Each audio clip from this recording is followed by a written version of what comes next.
another episode of Root to Reign, a podcast for resilient parents. My name is Abby. I'm your host and parenting coach for moms who are trying to raise teens intentionally through the messy middle of motherhood.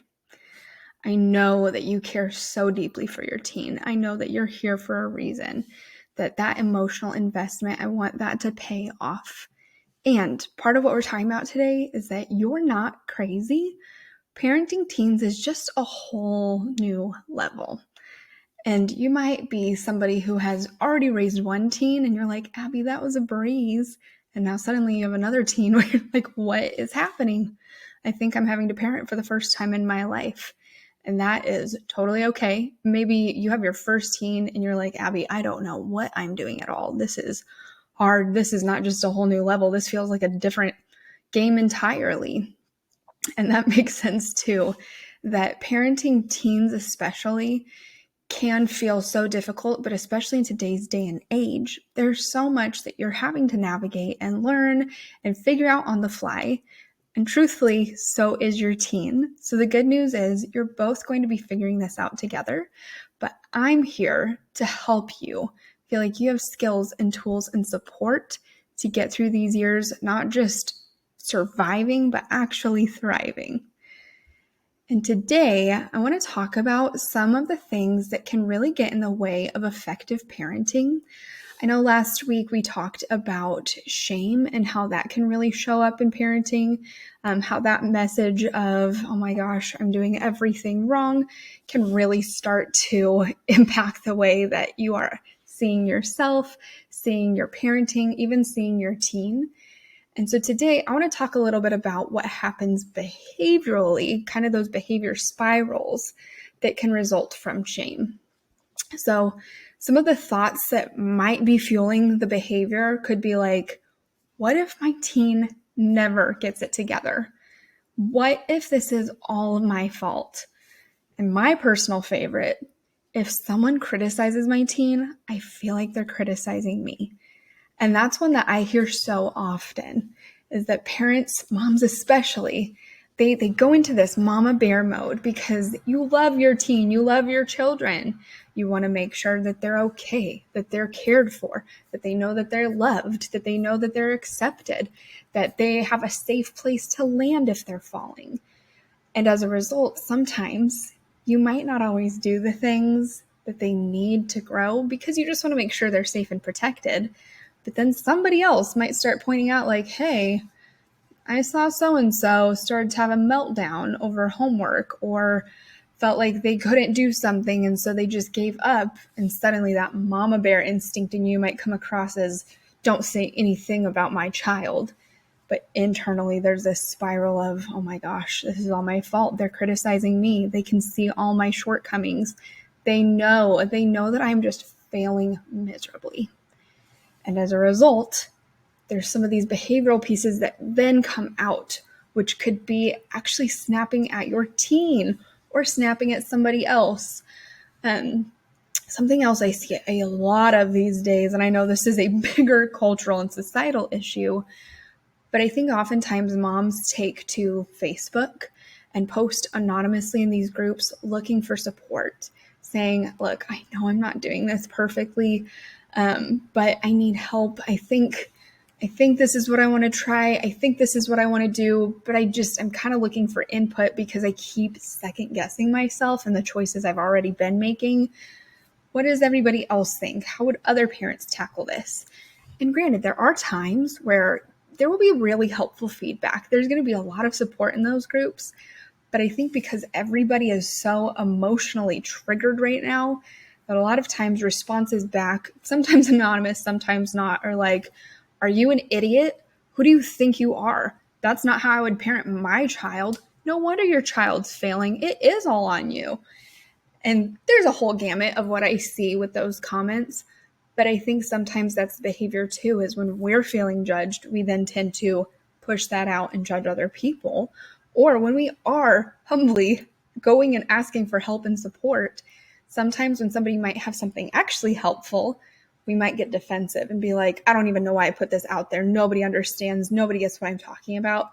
And we end up staying stuck in our shame and staying stuck in our behaviors with our teen of maybe going in and trying to fix everything for them, which just ends up looking like more and more control. Or it can look like we shut down entirely because we don't know what to say or what to do. And so we take a very hands-off approach and end up feeling like we're still not doing anything right, because when I've tried, it hasn't gone well, and when I don't try, it doesn't go well, so why even bother? I know that's where, again, a lot of moms talk to me about this sense of shame that they hold on to with, Abby, I'm really not proud of my actions with my teen. I just am so tired of them not listening to me or being disrespectful to me or doing this kind of like push and pull with me where I know I'm their safe person, and so they want to be close to me, but then they're like rude and standoffish when we're in public, and I'm just so confused on how to meet them where they're at. And so sometimes even these behavioral spirals don't even look like anything huge. It just kind of looks like inaction. I don't know what I'm doing, or overaction or hyper control. And that's where I want you to take a deep breath, remind yourself it's going to be okay. You're not failing. There is room for improvement, but you are probably doing the best that you can. And obviously, part of why you're here, part of why you're tuning in is because there's always something we could tweak or potentially grow in. But that's, again, where I just want to remind you that you are showing up, you are asking the right questions, you are trying to figure this out, and that is going to take you far. So when we are going from this reactivity place, it's not always coming across the way that we want it to, that those behaviors tend to be more from a place of fear than from a place of love. And obviously we love our teens, so that's why we're having this reaction. But I want your actions, words, and thoughts to actually reflect the love that you have for them. And I also want you to think about this. Why is trying harder not working? You might be reading the books, you might be trying different strategies, might even be experimenting with like the gentle parenting. At the time of this recording, the FAFO parenting style is coming into play, just because I want to keep the show appropriate for 18 and under, just in case. That stands for F around and find out parenting, which I think a lot of parents grew up with themselves. And so those that are getting sick of the gentle parenting not working feel like they're swinging to the other side of the pendulum and like, fine, I'm going to be really aggressive and over the top, finding that that's not quite working either.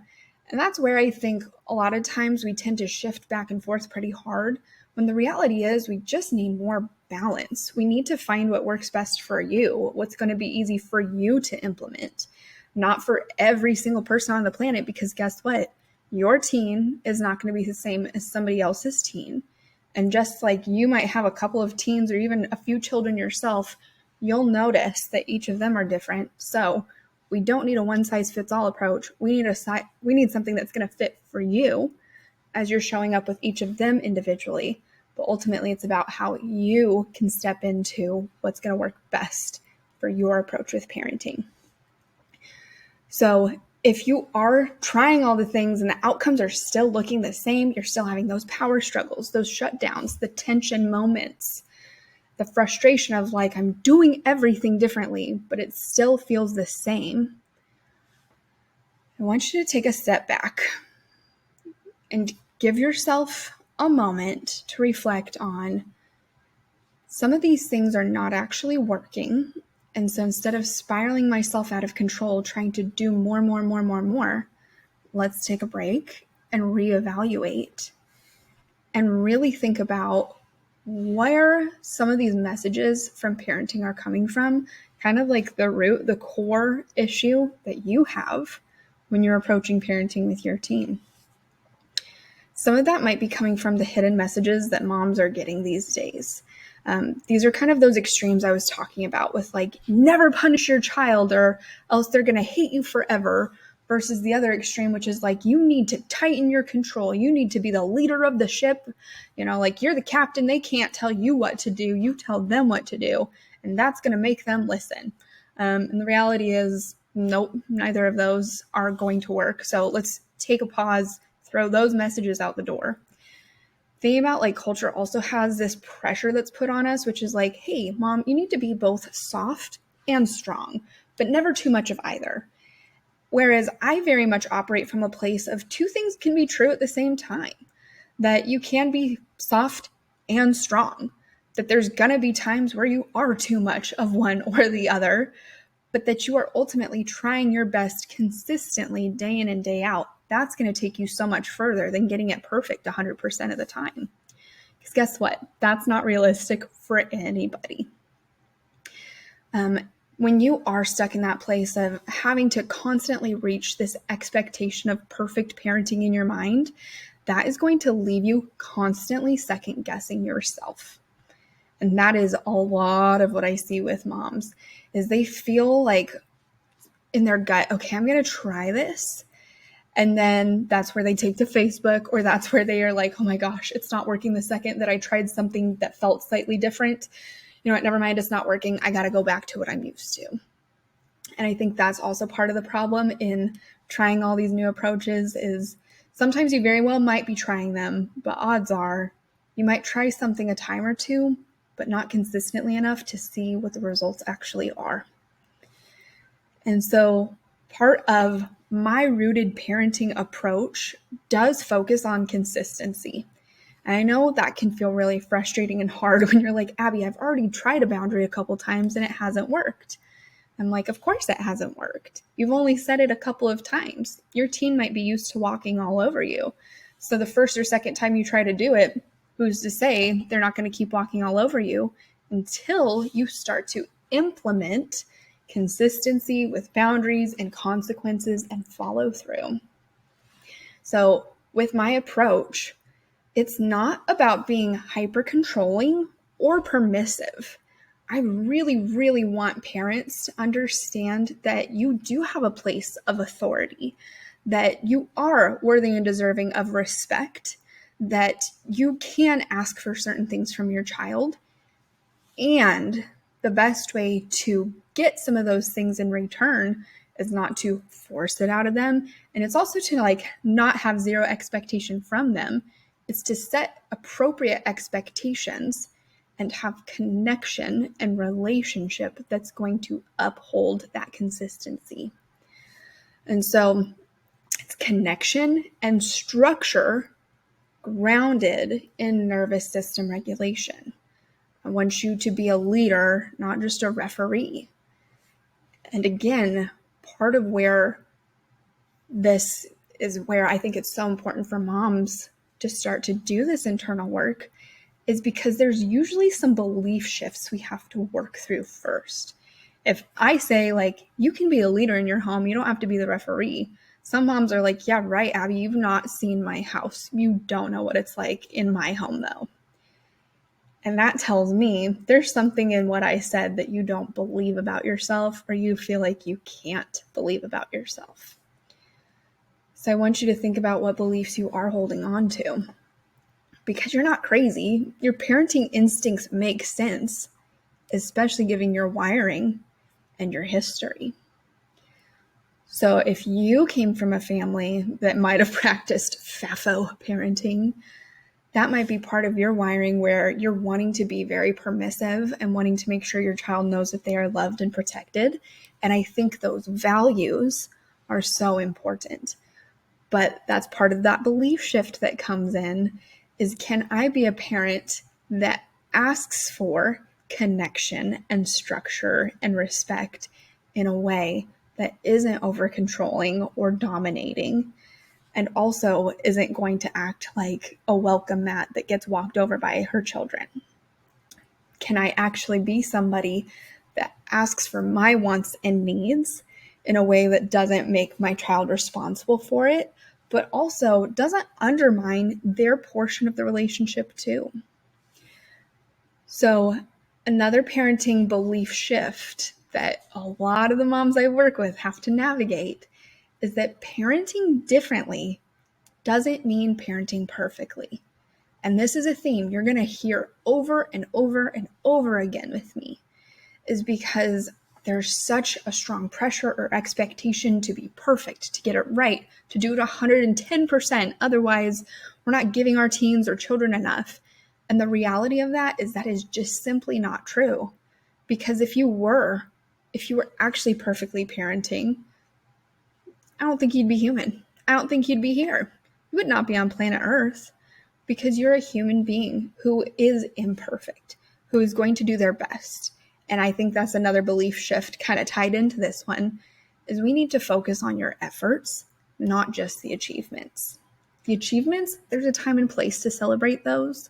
But also, if you feel like you are just like wearing yourself thin and the achievement is nothing, you're not seeing it, and then you're like, see, of course nothing's working.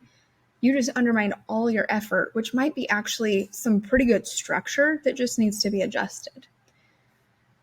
So those are some of the belief shifts. And the last one I want you to start to think about as well is that calm isn't passive. It's actually strong leadership. And I mentioned in the last episode, I think it was last one, maybe the week before, but that calm is not just like this personality trait. It is a skill that can be learned. And so for a lot of moms where they might feel like they just blow up constantly, they're constantly in a state of chaos, telling them that they can learn calm probably feels really disjointed at first, because they're like, Abby, you don't know. You don't know how I think about myself. You don't know how I'm showing up with my teens. You just don't understand.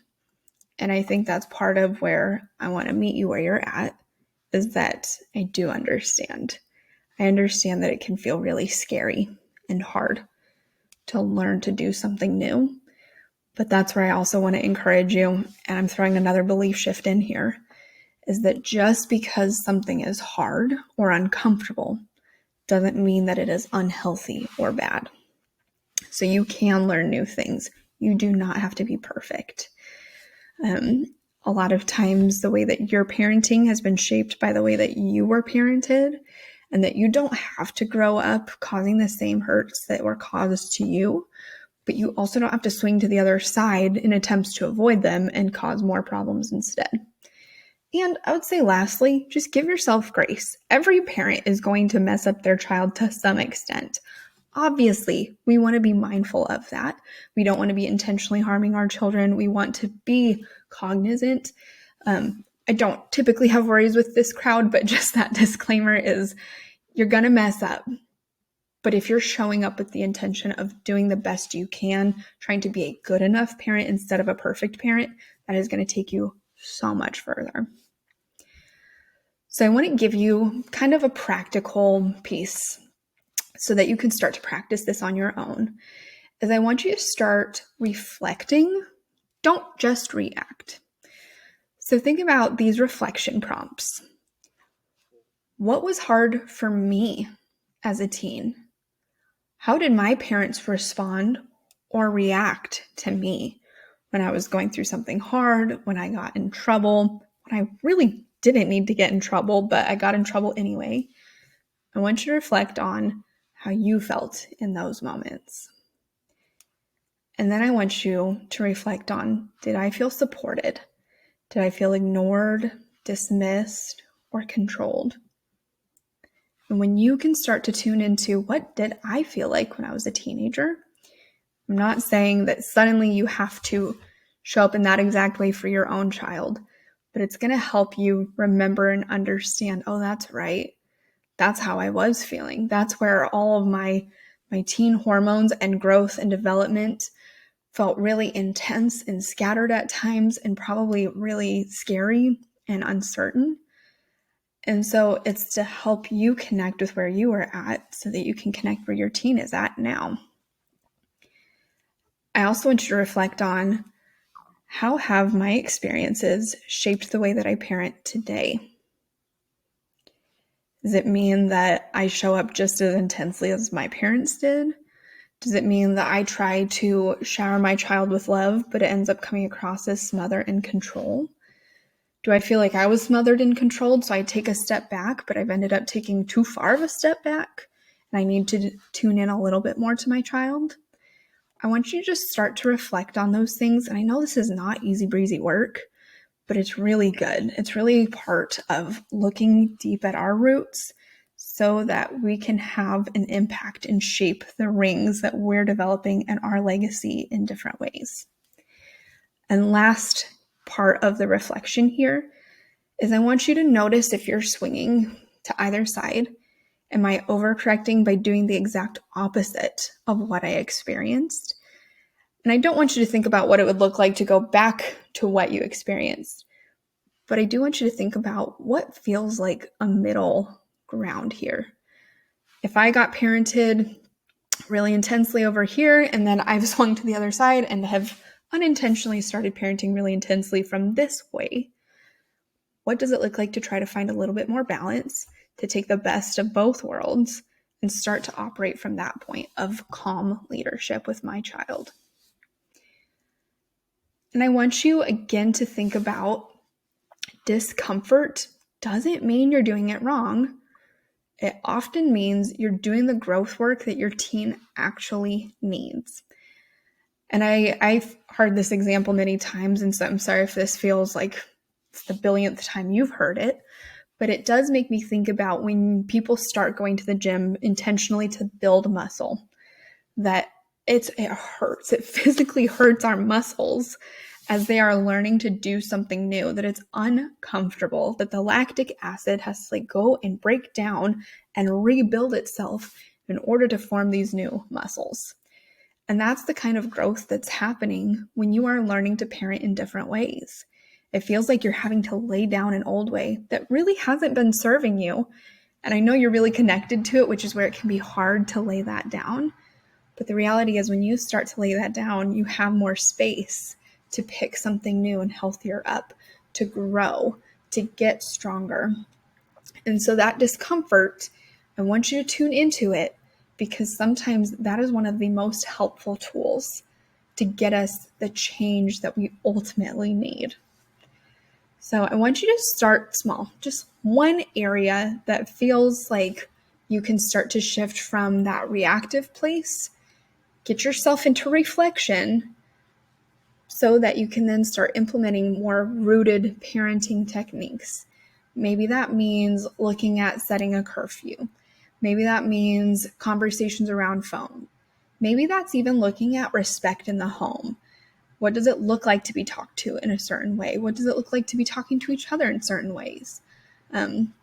What does body language say? But I want you to start thinking about what's one small area that I want to try to show up in differently. And before I just jump straight into reactivity, take a moment to reflect and try to respond in a new or different way, even if it's uncomfortable at first. So if this episode hit home with you, feel free to reach out. You can always message me on Instagram. So in fact, if you're listening to this episode and you want to connect, DM me the word reset on Instagram at Parenting with Abby, and I'll send you something encouraging in return. And please subscribe, share, review. If this podcast has been helpful for you, please send it to somebody else you think might benefit from it as well.